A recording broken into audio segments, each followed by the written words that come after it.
New York City, where the star prosecution witness took the stand today in Sean Diddy Combs' sex trafficking and racketeering trial. And before we go any further, a warning for you. It's late.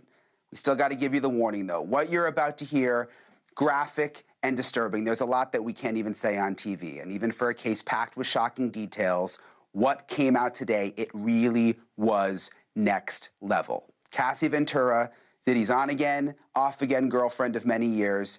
She's married now. She's due to give birth any second. So prosecutors did not waste any time getting her story to the jury. She was up on the witness stand first thing this morning, just minutes after being sworn in. She was shown an image from that 2016 hotel surveillance video of Diddy beating her. You see, we've got the courtroom sketches here. She was asked to describe it, and she said, "That is me and Sean. We were having an encounter. We call it a freak-off." And those freak-offs are what Cassie said became her only job. Cassie told the jury that Diddy forced her into drug-fueled sex acts with male escorts while he watched, sometimes sitting in the corner and masturbating. And through tears, she said she took drugs to numb herself, ecstasy, cocaine, and ketamine, all of it allegedly supplied by Diddy. She said the freak-offs included as many as 4 male escorts at once and typically lasted 36 to 72 hours. The longest, she said, the longest freak-off that she says she was forced to perform in lasted 4 days. She said they took place around the world, from New York to Miami to Spain to even Turks and Caicos. And at every stop, Cassie said the hotel rooms were stocked by Diddy's staff with baby oil, condoms, and drugs. And she says that these hotel rooms, this is disgusting, the hotel rooms were left covered in baby oil and covered in blood and covered in urine.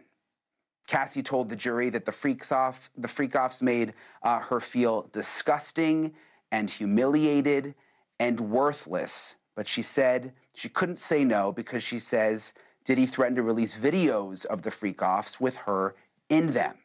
And through it all, she said Diddy was in control of every aspect of her life, where she lived, what she wore, right down to the color nail polish that she was allowed to wear.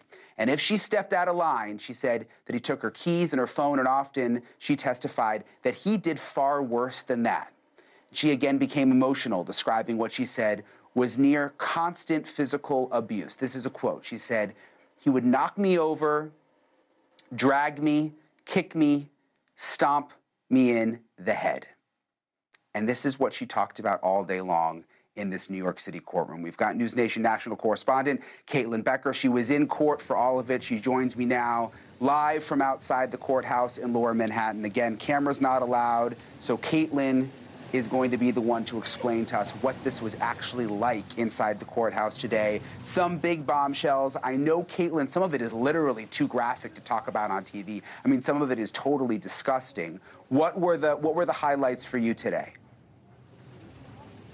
Yeah, Brian, it's really hard to even hit on some of the more salacious, shocking, vulgar moments that she described on the stand, because they are too inappropriate in a lot of ways to discuss in front of really anyone here. I mean, you look at these sketches of Cassie. She's sitting on the stand, 9 months pregnant, taking kind of deep breaths as she answers more of these salacious and tough questions. You know, she did, and again, you said it, but I need to reiterate, these will be disturbing descriptions that I will repeat that she said on the stand.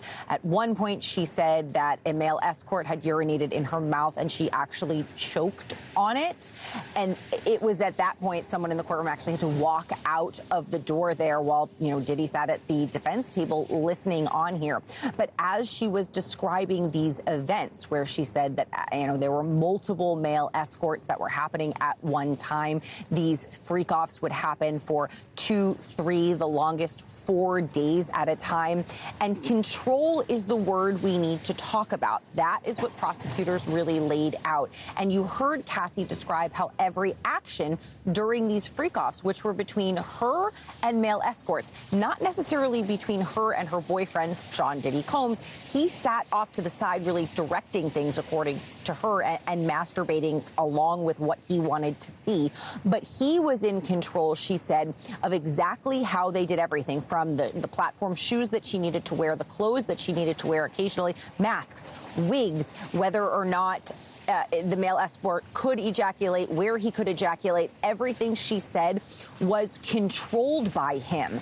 Mind you, Brian, his children, 6 children, are in the courtroom at this point listening to all of this. And the jury was picked knowing that they needed a certain level of comfort to hear these types of descriptions. It was very emotional and really tough to hear, Brian. But to be clear, if these are, in fact, consensual acts, as the defense is going to claim, there's nothing wrong with having a non-conventional sexual appetite. The key here for prosecutors was having Cassie describe the fact that she said she didn't want to do this. Yeah, I was just going to ask you about that, because the defense's argument here is that this was consensual, that maybe this is morally wrong, and maybe there was domestic violence, but that Cassie was a willing participant in all of this. What was her demeanor like on the stand? There was a lot of anticipation yesterday. We saw that photo of her outside, 9 months pregnant. What was the demeanor like? Obviously, she was emotional. Was there a point where she actually broke down? There was, Brian, there really was a few times that she welled up, and there was one point where she broke down. She did seem to struggle, at least in the beginning, to want to describe in detail the things she says she had gone through. That one quote that you had read right before you brought me in was very early on after she had been sworn in, when she said to the jury that she was dragged and kicked and beat down. And the prosecutors really had to press her in order to get that information out. Before she answered it, she kind of did, because she seemed to struggle with wanting to give that answer. But as we heard her describe these, for a lot of people, grotesque sexual activities, for other people, maybe that's normal for them. But for her, it didn't seem like something she said she wanted to do. But that's not really where she broke down in tears. When she broke down in tears and needed a tissue and needed a moment to compose herself was when she described the fact that all she said she wanted was for him to love her, for him to accept her. And she said many times that the reason she continued to go along with these freak-offs is because it was the only time she felt like she had one-on-one interactions with the man she had fallen in love with, Brian.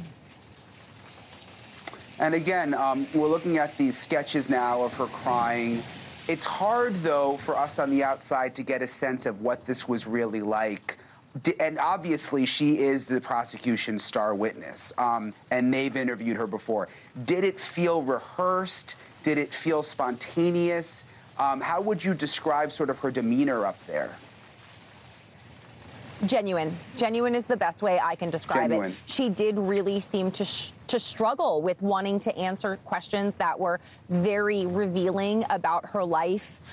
I don't know. There's almost a way that you could still see that in her there was some affection and love, not maybe for him in the room, certainly, but for the person that she once loved back then. She described her naivete when she was 19, 20, 21, 22 years old, meeting him, getting into this world, really not knowing how anything worked. She said she was almost completely sexually inexperienced by the time she met him. And there were a few times where she appeared sort of nervous and needed the prosecutor to repeat a question or maybe rephrase something or refresh her memory. And a few times where she said, you know, I just don't remember. So, no, it really did not seem rehearsed in the slightest. It did seem like this is her story, and she didn't really want to be in a position where she had to tell it in this way, but was doing what needed to be done. And just quickly, Caitlyn, what was Diddy doing when he's sitting there? I'm just envisioning you've got his family sitting behind him with all these grotesque details, this woman on the stand. What was his reaction? You know, first and foremost, he came into the courtroom and acknowledged his children. That is something he has done every single day. But during the actual testimony, when things got really dark, one of the mothers of one of his children had to get up and leave the courtroom. She couldn't sit through it. And you, Brian, have been in so many of these court cases the way I have. You know that the defendant is not supposed to react. But Diddy reacted. There were a few times where he was shaking his head no, kind of nodding along. There was a deep sigh at one point. But in two instances, one when they were talking about baby oil and the fact that it needed to be reapplied at sometimes 5-minute intervals because that's what he wanted to see. And then another instance when Cassie revealed the pseudonyms that he uses at hotels, that he actually pushed his chair all the way back from the defense table and kind of was like sort of taken aback by it. So that was very, very visible there. And he took a lot of notes and handed them to a defense attorney, Brian. And of course, we're going to get their chance to put Cassie on cross-examination and get their side of the story later this week. Yeah, and you can imagine that team of defense lawyers probably told him not to react in any way. The jury's watching him the whole time, yet he did anyway. Caitlyn Becker, appreciate your insight on what it was like in court. We'll see you again tomorrow. Cassie's bombshell testimony even shocked Lisa Bloom, who's been a trial lawyer for 40 years. And Bloom, she was paying close attention because she represents a government witness who will likely take the stand along with 2 of Diddy's civil accusers, including Don Richard. I spoke with Lisa Bloom earlier today about what stood out to her as she sat in court and watched Cassie's testimony. Lisa, disturbing graphic details all day long. You were inside the courtroom. What stood out the most to you? You know, it was a deeply disturbing day, and you're right. I've been doing sexual abuse cases for almost 40 years, and this is some of the most graphic testimony that I have ever heard, in depth. Cassie Ventura, very pregnant, looking like she could be giving birth at any time, very calmly answering the questions. Because I represent a government witness, I can't comment on a lot of things, but I can read things that are now in the public record. So I'll read you some of the testimony that I wrote down verbatim. And she said, for example, I made the wrong face, and the next thing I know, I'm getting hit in the face, referring to Sean Combs. If I wasn't smiling at him the way he wanted, she says she would get hit. He would say, fix your face, watch your mouth. When he stopped by her homes unannounced because he had keys, she said it was a stomach in knots moment. And she said recovering from partying was a big part of my life. So those are just some of the pieces of testimony that are now in the record in this case. We're looking, Lisa, right now at some of the courtroom sketches, but it's hard to get a feeling for what it was actually like in the courtroom. You were there. You mentioned that she's 9 months pregnant. Did you find her to be totally believable, and did she get emotional at all? So the court rules don't allow me, because I represent a government witness, from commenting on her credibility. But as to emotional, yes, she did get emotional, at least at one point.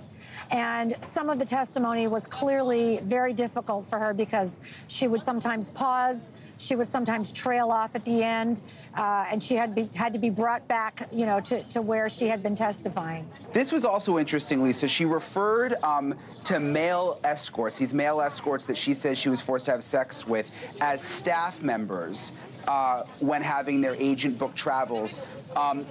Does that go back to the prosecution trying to set up the sex trafficking charges? What were they doing there when they were explaining that they were described as staff members?